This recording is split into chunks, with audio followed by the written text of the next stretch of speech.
Hi, welcome to the show. Today we have a special guest. He is a type designer and a beer and food enthusiast. Jim, welcome to the show. Thank you. Good to be here. Thanks for inviting me. Yeah. So I guess I'll start off. How did you start type designing or font designing, as you would like to call it? Well, I originally got into hand lettering, and that evolved into type design because there's a big need for type designers. I was going to be into illustration as well, and so I studied drawing. But there seemed to be a bigger need for type design and hand lettering than there was for illustration, so I sort of got funneled into that field. When I was 13 years old, my dad taught me how to do calligraphy, and then when I left home when I was 18, I built a whole business around my calligraphy. I did sign painting, design work, illustration, and I specialized, and it sort of funneled me into the specialty of lettering. So back in, that was around 1974. So I did that for about 15 years, and that evolved into a business doing commercial art and specializing in hand lettering. And when the age of computers came around, I wanted to get into doing my design work on computers. So I started working for companies that wanted to produce fonts for their systems. And I worked for a small computer company in San Rafael that I digitized fonts for them. And then I went to Adobe. I was working at Adobe in their type group for 13 years. And now I'm at Monotype, which is a company that specializes in fonts and technology. And I spend my days drawing letters on the computer, making fonts. Whereas back in the day, when we worked in pen and ink, we would do what we would call alphabets, and we would draw the letters, and they would make photo fonts out of them with negatives to be typeset with photo typesetting equipment. But now everything is digital, and I draw everything on the computer. But I occasionally also go back to my pen and ink to do design work and to really come up with new designs, or to get shapes right. I still use pen and pencil. So by calligraphy, can you explain what you mean? Because when I think of calligraphy, I think of Egyptian, stuff, and it's kind of hard for me to fully, I guess, understand what you mean when you first started calligraphy. What do you mean by That's you one doing of those calligraphy? words like jazz. There's like many different kinds of jazz. So when you said your father taught you calligraphy, that's what you said. So what do you mean by that? That's a good question. I learned a specific style of Italian cursive calligraphy, which is a chisel tip pen that's done with keeping the pen at a certain angle and writing cursive italic lettering. And it's a very popular style for like menus and coffee shops and invitations. Oh, I see. And that's really, and plus it involves proper letter proportion and teaching me about spacing of letters and things that I needed to know about type design work. I picked up from learning calligraphy and doing classic, and this style is called Chancery Italic. Now, more recently, I've been doing a Spencerian script calligraphy, which is done with a spring steel pen nib, where it's more, it's like the Budweiser or the Coca-Cola logo. Oh, I see, silvery. Where it's very thin and thick in the letters. And Budweiser's got that kind of, yeah. Yeah.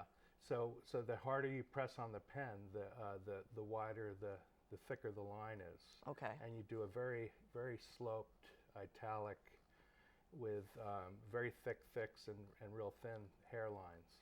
And I've been doing that kind of calligraphy, which is also another kind of calligraphy. Well, now that you're talking about that, it makes me think of like the Japanese. What was it? Like the Japanese kind of do that, don't they? Brush. Yeah. What's that called again? I think it's also Same thing, calligraphy. Yeah. So it's the same kind of thing, but Japanese letters instead of American letters, right? Right. It's Japanese kanji, I think is the name for the Japanese letters. and also in China and Arabic also. Arabic is a very calligraphic style. So with the company Monotype that I work with now, we do fonts for all those languages. Like often I'll work on a Arabic font, but the Asian alphabets like the Korean, Japanese, and Chinese, we have specialists in Hong Kong that do that work. So I don't do that much. I might do a character here and there. Oh, it's not your language. Yeah. But I've done a lot of work on like Cambodian, which is a Khmer, and Khmer Rouge? Myanmar. No. Myanmar. Okay. And also Ethiopic. And what we would do is I'd use the same principles as designing letters in Latin in the Ethiopic or Cambodian style, and then we'd send my best guess at how it should be to them, and the native speakers would critique it and send us feedback, and going back and forth several times, we end up with something that works, even though I don't speak the language. What about this job that makes you enjoy it? Why do you enjoy this line of work? Well, it all goes back to the original passion I have for doing calligraphy and lettering. My dad was actually a calligrapher. That's why I learned. Yeah, and I asked him to teach me because I wanted to write beautifully. I'd see people. One of the postmaster in the town I grew up in Vermont would write with the Spencerian script, like that second form I was telling you about, where it's very ornamental and thick and thin, not the Chancery italic, which is what my dad did. I'd see him write like names on an envelope or something, and I go, wow, that's beautiful handwriting. I want to do that. So I asked my dad to teach me, and that's how I got into it, and I've always been passionate about it. One thing that I'm also very passionate about is communicating properly, and there are so many designers that design fonts that are illegible that I feel that the world needs good fonts and clear. Very legible designs for communicating correctly. And I feel we're doing the world a good service by providing that with our expertise in doing that. I know what you mean. I see like with like the sodas and maybe the commercials, you see all these wacky, like crazy designs, and it's just like, I can't read that, right? Yeah, especially when some letter is confused for another letter. Like you'd see a lot of sign painters do that, but there aren't very many professional fonts that you can buy that are done poorly like that. Usually they're done pretty well, but like when some sign painters do some things, like they'll put a swash on an I, and it'll make it look like a P. So you won't be able to read the word because what is that, an I or a P? You know.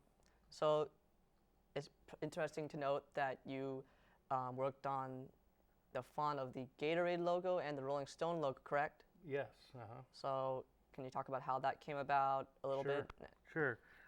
Rolling Stone magazine originated here in San Francisco, and I don't. It's before your time, but the first cover had a very ornate hand-inked logo for the Rolling Stone, and my buddy Jim Parkinson, who I was working with in Oakland, got the job to design fonts for the magazine. So we would draw.